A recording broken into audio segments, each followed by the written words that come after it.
हिंदू धर्म की 4 धाम यात्रा में से एक धाम केदारनाथ भगवान शिव के बेहद प्रसिद्ध मंदिरों में से एक है। उत्तराखंड के रुद्रप्रयाग जिले में स्थित इस मंदिर में हर वर्ष कई हजारों लाखों में भक्त दर्शन करने के लिए आते हैं। ये मंदिर महाभारत के पांडवों द्वारा बनवाया गया था, फिर बाद में 8वीं शताब्दी ईस्वी में आदि गुरु शंकराचार्य द्वारा इसका फिर से निर्माण किया गया। केदारनाथ मंदिर भगवान शिव को समर्पित 12 ज्योतिर्लिंगों में से एक है।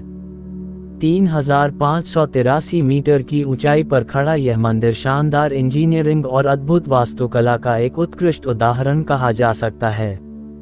हिमालय जैसे अद्भुत स्थानों पर केदारनाथ जैसे खूबसूरत मंदिर का निर्माण पत्थर के विशाल स्लैब का उपयोग करके किया गया था और लगभग 6 फीट ऊंचे एक आयताकार मंच पर बनाया गया था। इस वास्तुकला के निर्माण में निर्माताओं ने इंटरलॉकिंग नामक तकनीक का उपयोग किया था। आश्चर्यजनक तथ्य यह है कि केदारनाथ मंदिर की दीवारें लगभग 12 फीट मोटी बताई जाती हैं। केदारनाथ धाम के कपाट शीत ऋतु में 6 महीने के लिए बंद रहते हैं, क्योंकि इस दौरान बहुत अधिक बर्फबारी होती है और मंदिर बर्फ से ढका रहता है। जब मंदिर 6 महीने के लिए बंद रहता है तो उन 6 महीनों में भी मंदिर के अंदर दीपक अपने आप जलता है। केदारनाथ मंदिर के आसपास रहने वाले बताते हैं कि मंदिर के कपाट बंद होने के बाद भी मंदिर के अंदर से घंटी बजने की आवाज आती है।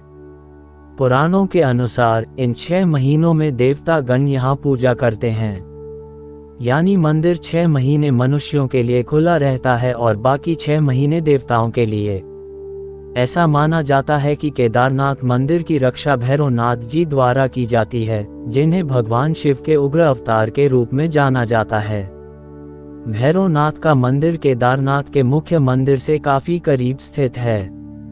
उनके इस अवतार को क्षेत्रपालक के रूप में भी जाना जाता है। उनका अवतार तबाही और विनाश से जुड़ा है और इसलिए उन्हें मंदिर का संरक्षक माना जाता है और इस वजह से उन्हें मंदिर का संरक्षक माना जाता है। भैरवनाथ मंदिर के लिए एक रक्षक हैं, जो किसी भी तरह की बुराई को मंदिर से दूर रखते हैं।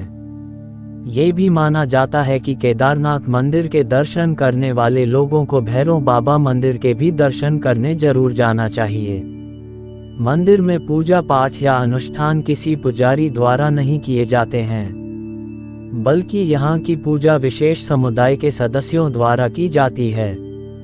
हालांकि मुख्य पुजारी मंदिर के अंदर अनुष्ठान नहीं करते हैं। मुख्य पुजारी, जिसे रावल कहा जाता है, वे कर्नाटक के वीराशैव जंगम समुदाय से जुड़े हुए हैं और केवल अपने अधीनस्थों को ही यहाँ की जिम्मेदारियां सौंप सकते हैं।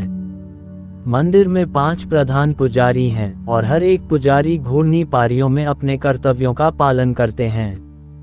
दिलचस्प तथ्य यह है कि केदारनाथ मंदिर के सभी अनुष्ठान केवल एक भारतीय भाषा कन्नड़ में ही किए जाते हैं। इस रिवाज का पालन अनादिकाल से किया जा रहा है। इसके अलावा बहुत बड़े ऐतिहासिक मूल्यों की वजह से सैकड़ों वर्षों से अनुष्ठानों के प्रदर्शन के तरीकों में कोई बदलाव नहीं किया गया है। केदारनाथ मंदिर के नाम के पीछे की कहानी भी भगवान शिव से ही जुड़ी हुई है। पौराणिक कथाओं के अनुसार असुरों से बचने के लिए देवताओं ने भगवान शिव से मदद मांगी थी।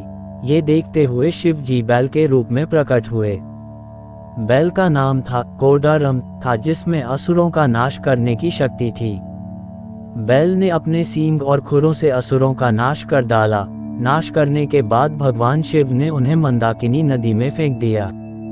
उसी कोडारम बैल से इस मंदिर का नाम केदारनाथ रखा गया है। केदारनाथ की जब यात्रा आरंभ करते हैं तो वहां गौरी कुंड स्थित है। गौरी कुंड का पानी हमेशा गर्म रहता है। यहाँ स्नान करने के बाद ही केदारनाथ की यात्रा आरंभ होती है। इस कुंड को लेकर मान्यता है कि इस कुंड के पास माता पार्वती ने भगवान शिव को पति रूप में पाने के लिए तपस्या की थी। उस समय देवी पार्वती के लिए ही यहाँ गर्म पानी स्रोत प्रकट हुआ था, इसलिए यहाँ का नाम माँ पार्वती के नाम पर गौरी कुंड पड़ा। केदारनाथ मंदिर के पास एक रेतस नाम का कुंड है। कुंड के पास ओम नमः शिवाय बोलने पर पानी में बुलबुले उठते हैं। साथ ही इस कुंड का पानी पीने से व्यक्ति को मोक्ष मिलता है।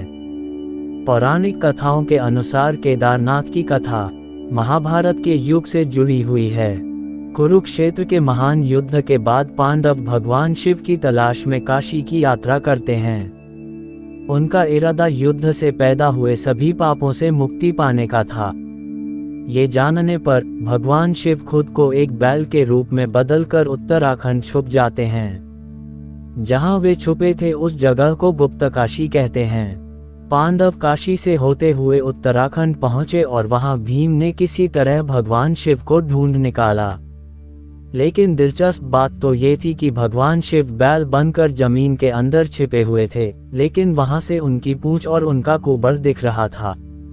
भीम ने जब पूंछ को पकड़कर बैल को जमीन से बाहर निकालने की कोशिश की तो ऐसे में उसका सिर नेपाल डोलेश्वर महादेव में जाकर गिर गया और कुबड़ एक शिवलिंग के रूप में स्थापित हो गया। इसी दौरान पहाड़ के दो हिस्से भी हो गए, जिन्हें अब नर और नारायण के नाम से जाना जाता है। यही वजह है कि केदारनाथ में मौजूद शिवलिंग तिकोने आकार में है। ऐसा शिवलिंग बिल्कुल भी आम नहीं है। तो ये थी केदारनाथ मंदिर के बारे में कुछ रोमांचक बातें।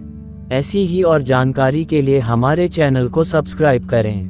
हर हर महादेव।